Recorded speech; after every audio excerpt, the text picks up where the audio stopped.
बातम्यांचा बुलंद आवाज महा 24 तास.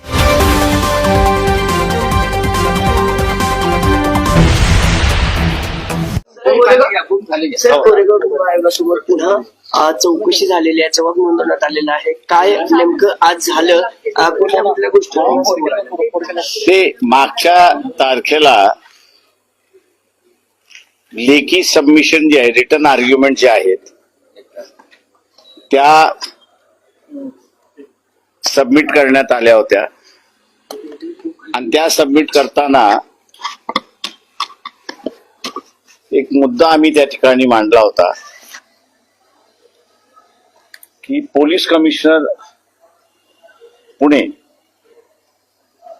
आणि ग्रामीणचे असणारे एसपी या दोघांचंही वेगवेगळं वर्जन आहे. ग्रामीण पोलीस हे असणारं मिलिंद एकबोटे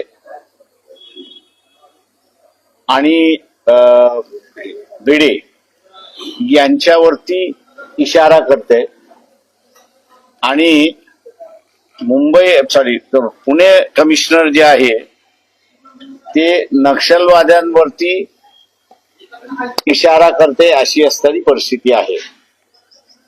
म्हटलं याच्याच बरोबर असणारा एक तिसरा अँगल आहे आणि तो म्हणजे महाराष्ट्राचे माजी मुख्यमंत्री शरदजी पवार यांनी उद्धव ठाकरे मुख्यमंत्री असताना एक पत्र लिहिलं होतं आणि ते पत्र लिहित असताना त्याच्यामध्ये राईट विंग जे आहे या राईट विंग वरती त्यांनी असणारा ब्लेम ठेवला होता अशी असणारी परिस्थिती आहे.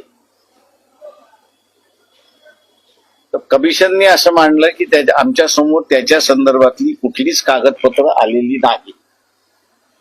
तर मी त्यांना असणारं ती जी कागदपत्र आहेत, बातम्या आलेल्या आहेत, या सगळ्या आपल्या समोर सादर करतो असं आश्वासन दिलं होतं ते मागितल्यानंतर आणि आज ते पूर्णपणे सादर करण्यात आलेलं आहे.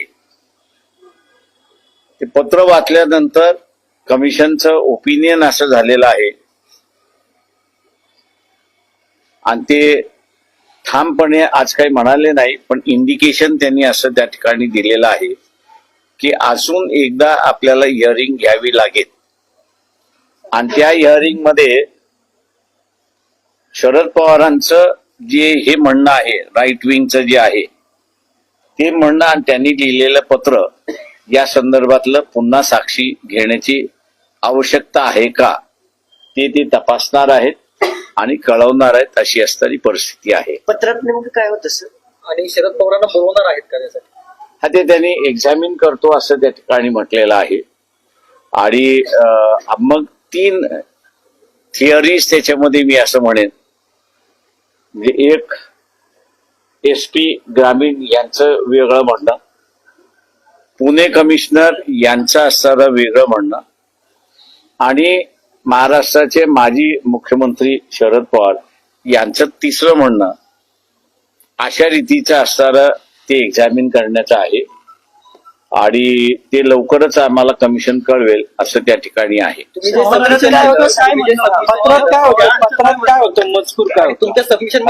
शरद पवारांनी जे काही प्रेसमध्ये म्हटलं होतं त्या काळात आणि मी जे आता असणारं कमिशन पुढे मांडलंय ते म्हणजे की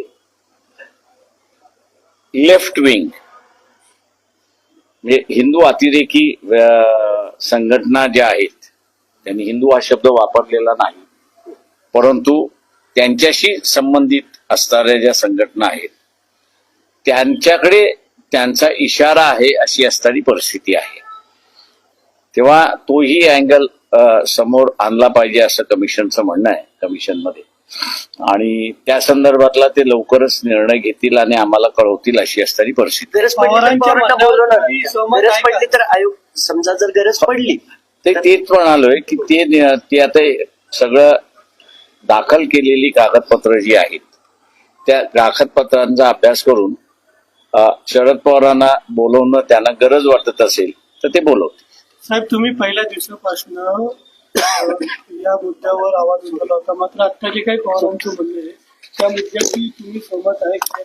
कुठल्या इमिजिएटली संदर्भात ते त्यांनी ते राईट विंगचं आहे, लेफ्ट विंग नाही, राईट विंगचं जे आहे त्यांनी ज्या राईट विंगच्या ह्याच्या संदर्भातलं आहे ते माझ्या अंदाजानं ग्रामीण पोलीस जो आहे, ग्रामीण पोलीस हा त्याच दिशेने असताना इशारा करतोय अशी असणारी परिस्थिती आहे. सर हे झालं वेगळा विषय. धनंजय मुंडेंच्या बाबतीत धनंजय मुंडे आणि सुरेश धस एकत्र भेटले होते अशाही चर्चा जी आहे ते बावनकुळेंनी सांगितलं. नेमकं मग 1 महिनाभर त्यांचा जो वाद सुरू होता, धस आरोप करत होते मुंडेवर, मग हे काय सुरू होतं सर?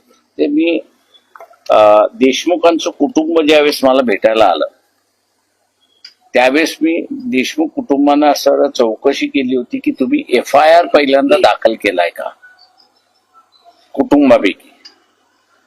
त्या कुटुंबाने सांगितलं की आम्हाला कुणीच सांगितलं नाही की FIR त्या ठिकाणी दाखल करावा. तर मी त्यांना असं म्हटलं की पहिल्यांदा तुम्ही असं FIR त्या ठिकाणी दाखल करा. तुम्हाला जे जे आरोपी वाटतात त्या सगळ्यांची नावं तुम्ही असं त्या ठिकाणी नमूद करा. मगच म्हटलं कायदा हा कारवाई करायला सुरुवात करेल अशी असणारी परिस्थिती आहे. मी असा आरोप करतोय की जे आंदोलनकर्ते सगळे आहेत त्यांनी या केसला डिरेल करण्याचा प्रयत्न केला अशी असणारी परिस्थिती आहे. म्हणजे धस जरांगे कोणी असेल, मी आता मला माहित नाही कोण कोण आहेत त्याच्यामध्ये. डिरेल करण्याचा असणारा प्रयत्न केलेला आहे. कारण जोपर्यंत तुम्ही FIR मध्ये संशयित आरोपी कोण आहेत याची नावं त्या कुटुंबांकडून येत नाहीत किंवा जवळच्या माणसाकडून येत नाही तोपर्यंत ज्याला इंग्रजीमध्ये म्हणतात the law is set in motion असं होत नाही. कायदा तुम्हाला तो मोशन मध्ये टाकावा लागतो आणि तो कायदा मोशन मध्ये टाकायचा असेल तर तिथे कुटुंबाचा FIR असणं हा महत्वाचा असं त्या ठिकाणी मानतो.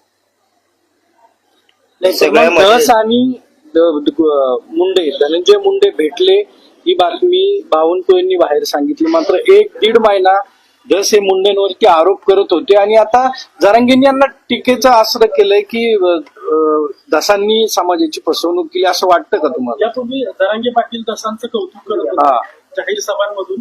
मात्र धनंजय मुंडेंची आणि दसांची भेट झाल्यानंतर आता आक्रमक टीका करतायत जरांगे पाटील. ते माझं म्हणणं असं आहे की मी मागेही म्हणालो होतो की जरांगे पाटील यांना कंट्रोल करण्यासाठी किंवा साईडलाईन करण्यासाठी धस यांना सर उभं करण्यात आलं. आणि आता आपल्याला दिसतंय की भारतीय जनता पक्षाने दसांचाच पत्ता कापला अशी असणारी परिस्थिती आहे.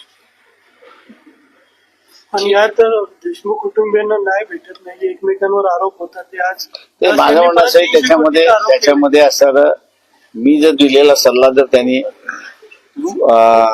अंमल केला असेल तर त्यांना न्याय निश्चित मिळेल अशी असणारी परिस्थिती. कोकाटेंना शिक्षा झाली आहे, कृषी मंत्र्यांना. जुनं प्रकरण होतं 2 वर्षाची 95ची केस. मग त्यांनी आता राजीनामा दिला पाहिजे की काय? मंत्रिपदाचा त्यांनी राजीनामा दिला पाहिजे, मुख्यमंत्र्यांनी तो घेतला पाहिजे.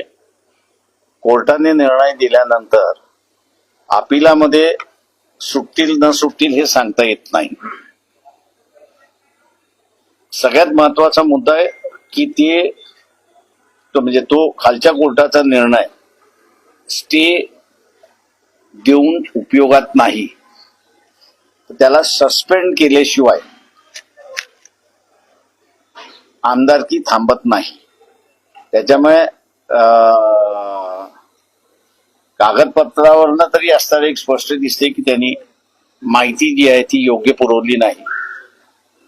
कोर्टाला म्हणजे सरकारला मिसलीड केलेला आहे आणि मिळवलेला आहे. त्याच्यामुळे ती कारवाई झाली पाहिजे असं माझं स्वतःचं म्हणणं. राजीनामा द्यावा त्यांनी राजीनामा दिलाच पाहिजे. पण होईल का असं वाटतं? धनंजय मुंडेचा एकीकडे अजित पवार राजीनामा घेत नाही एवढं सगळं होणं आणि कोकाटेंचं प्रश्न एक त्याच्यामध्ये आहे की ह्या 2 वेगळ्या गोष्टी आहेत. या 2 वेगळ्या गोष्टी आहेत. कोकाटेंना कोर्टाने दोषी ठरवलेल्या अशी असणारी परिस्थिती आहे आणि मुंडे यांच्या संदर्भातलं कार्यकर्ते त्यांचे विरोधक, वर्तमानपत्र, काही चॅनल्स ही राजीनाम्याची त्यांची चर्चा करत आहेत. त्याच्यामुळे हा दोन वेगवेगळा मुद्दा असं मी त्या ठिकाणी मानतो. ज्या दिवशी ती FIR मध्ये त्यांचं नाव आलं त्या दिवशी माझ्या अंदाजानं इथली पॉलिटिकल सिस्टम त्यांचाही राजीनामा मागितल्याशिवाय राहणार नाही. तर मात्र भ्रष्टाचाराचे धनंजय मुंडेंवर आरोप होत आहेत. या भ्रष्टाचाराच्या आरोपांमुळे तरी धनंजय मुंडेंनी राजीनामा द्यावा असं वाटत नाही. मंत्रिमंडळाच्या मंजुरीशिवाय 200 कोटी उचलले असा एक आरोप होतोय. पण ते सिद्ध असं हे सिद्ध झालं पाहिजे ना. अंजली दमानिया वारंवार आरोप करतात. ते करू द्या ना. त्यांनी असणारं तुमच्या पुढे येऊन आरोप करण्यापेक्षा कोर्टात जाऊन का करत नाहीत? त्यांनी आतापर्यंत केलेले आरोप प्रॉपर असणारं प्रॉपर फोरम तुम्ही नाही आहात. त्याच्यामुळे असणारं तुम्ही त्या सरपंचासारखं वागू नका. सरपंचाला कायद्याने इन्व्हेस्टिगेशन ऑफिसर केलेला आहे, कायद्याने कारवाई करण्याचा अधिकार त्या ठिकाणी दिलेला आहे आणि कायद्याने त्याला शिक्षा देण्याचा सुद्धा अधिकार दिलेला आहे सरपंचाला. तो अधिकार पत्रकारांना अजून दिलेला नाही अंजली दमानिया किंवा आरोप चॅनलला कुठल्याही दिलेला नाही. तुम्ही असणारा हे जे आहेत सगळे आरोप तुम्ही कोर्टात का करत नाही? आणि जसं कोकाटेंना कोर्टाने असताना सजा दिली ती सिस्टम का नाही फॉलो करत?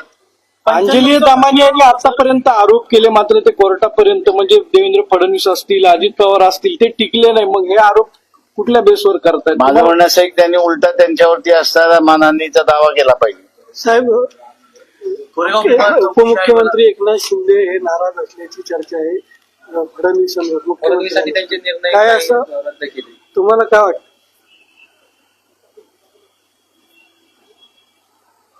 दोघांमध्ये घमासान युद्ध चाललंय याच्याबद्दल दोमत नाही. कुरघोडी करण्याचा प्रयत्नही चाललेला आहे हेही बरोबर आहे त्याच्यामध्ये.